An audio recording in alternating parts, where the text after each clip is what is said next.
चलो चलो आराम से, ठीक है, पॉज लेके इन्हें समझाओ अच्छे से, समझ में आएगी। सीपीआर, सीपीआर क्या है? Cardio pulmonary resuscitation. तो सीपीआर हम कब देते हैं? सीपीआर देते हैं in emergency case for saving the life. किसी की भी जिंदगी बचाने के लिए हम सीपीआर देते हैं। सीपीआर देने से पहले हमें 3 चीज ध्यान रखनी है। सबसे पहले ए बी सी। तो जिसमें ए का मतलब है एयरवेज, हमें चेक करना है पेशेंट के एयरवेज। एयरवेज जहाँ पेशेंट सांस ले रहा है उसको सांस लेने के जो मार्ग है वो ठीक है नहीं है। हम मुंह से भी, टंग से, मुंह से चेक करेंगे, क्योंकि क्या होता है बेहोश कंडीशन में पेशेंट की जीभ फोल्ड हो जाती है। जब जीभ फोल्ड हो जाएगी तो जो उसका सांस लेने का रास्ता है वो रुक जाएगा। तो हम ये चेक करेंगे A for airways and B for breathing. जब उसके सांस लेने का मार्ग नॉर्मलाइजेशन कंडीशन में है तो हम चेक करेंगे उसकी ब्रीथिंग कि वह सांस ले रहा है या नहीं ले रहा है। नेक्स्ट आता है सर्कुलेशन, सी फॉर सर्कुलेशन। जब ब्रीथिंग सही कर रहा है तो फिर हम उसमें चेक करेंगे सर्कुलेशन। सर्कुलेशन कहाँ से करते हैं? हम कैरोटिड आर्टरी से भी कर सकते हैं, एपिकल आर्टरी से भी कर सकते हैं, और बस इतने से करना है फिलहाल तो। और आर्टरीज का प्रेशर बंद भी हो सकता है, क्योंकि बेहोश कंडीशन में सर्कुलेशन स्लो भी हो जाता है और फास्ट भी हो जाता है। तो 3 चीज हम चेक करेंगे। उसके बाद अगर हमें पता है कि इसका जो एबीसी प्रोसेस है वो स्लो है तो फिर हम उसको सीपीआर देंगे। सीपीआर देने का प्रोसेस है कि उसको फ्लैट पोजीशन पे रखेंगे, चाहे तख्त हो या कहीं भी जमीन हो। इमरजेंसी कंडीशन में तो तख्त या बेड शीट होने का कंडीशन ही नहीं है, तो हम उसको जमीन पे फ्लैट पोजीशन में उसको लिटा देंगे। लिटाने के बाद तो हम उसके बिल्कुल जस्ट ऐसे यहाँ बैठ जाएंगे। यहाँ बैठना है। क्यों बैठना है? जिससे हम जो प्रेशर दे रहे हैं वो प्रेशर हमारा पेशेंट पे बिल्कुल जा रहा है नहीं जा रहा है। अब इसको अगर हम पास कर लेते हैं, अब हम सीपीआर देने का प्रोसेस ये है बाय पाल्म। हम इसको इस तरह से प्रेस करेंगे।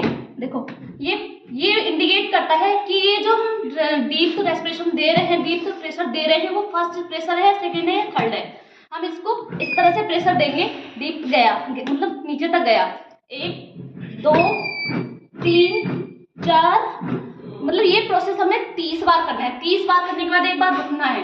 रुकने के बाद हमें डीप ब्रीथिंग खुद से लेनी है और उसको लेने के बाद हमें इसको बाय माउथ इसकी ब्रीथिंग इसमें पहुंचानी है। ये प्रोसेस हमें पहुंचानी इस तरह से है। डीप ब्रीथिंग करेंगे ऐसे, फिर से होल्ड करके इस तरह से ऐसे पहुंचा देंगे। यहाँ पे फूल भी रहा है, दिख भी रहा है कि हमारी जो हमने जो प्रेशर दिया है वो ऑक्सीजन सर्कुलेशन हमने चलाने के बाद इसको पेशेंट को हमने ऑक्सीजन भी प्रोवाइड कराई। मतलब जो हमारा सर्कुलेशन इसमें गया स्टार्ट हुआ उसमें हमने ऑक्सीजन भी प्रोवाइड करा दी, क्योंकि ये इतना स्टेबल नहीं है कि ये ऑक्सीजन खुद से ले सके। फिर से हम वही प्रोसेस यूज करेंगे, 30 बार प्रेस करेंगे। डीपली करना है प्रेस। फिंगर के पोजीशन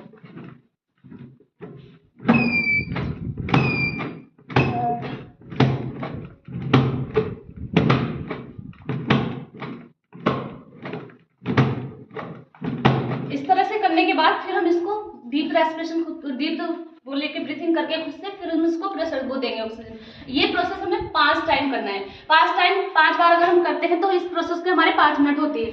इसके बाद हम स्टार्ट करते हैं एईडी, ऑटोमेटिक इलेक्ट्रॉनिक डिफिब्रिलेटर। वो हमारे पास नहीं भी है तब भी हम सीपीआर के द्वारा पेशेंट की काफी हद तक जान बचा सकते हैं। और सीपीआर देने से पहले हम इमरजेंसी कॉल करेंगे ताकि तब तक एम्बुलेंस आएगी, तब तक हम पेशेंट को रिलैक्सेशन पोजीशन में कर सकते हैं। ये एक फर्स्ट हम चेस्ट पेन में जो प्रेशर देते हैं वो प्रेशर हम देते हैं डायफ्राम के एकदम ऊपर, और ये निप्पल लाइन के मिडिल में। हमारी जो फिंगर होनी चाहिए निप्पल लाइन के पास में होनी चाहिए और डायफ्राम से थोड़ा ऊपर चेस्ट में मिडिल में। इसको हम इस तरह से प्रेस करेंगे।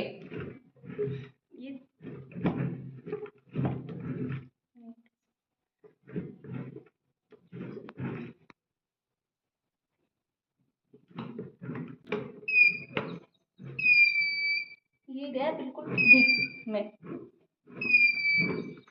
इस तरह से करेंगे। तो ये सीपीआर देना तो ऑक्सीजन प्रोवाइड कराएंगे, अदरवाइज नहीं।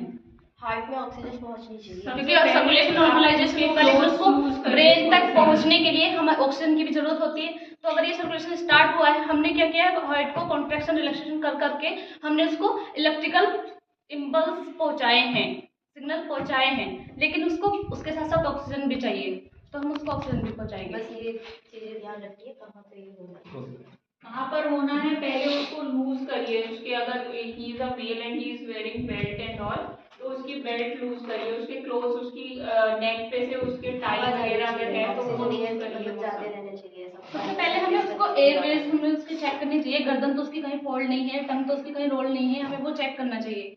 सपोज दैट उसके गले में कुछ चीज दुपट्टा वगैरह फीमेल है तो कुछ भी चीज अगर है तो उसके एयरवेज में प्रॉब्लम है, रुकावट है, तो हम उसको वो चीज रिलैक्सेशन करेंगे।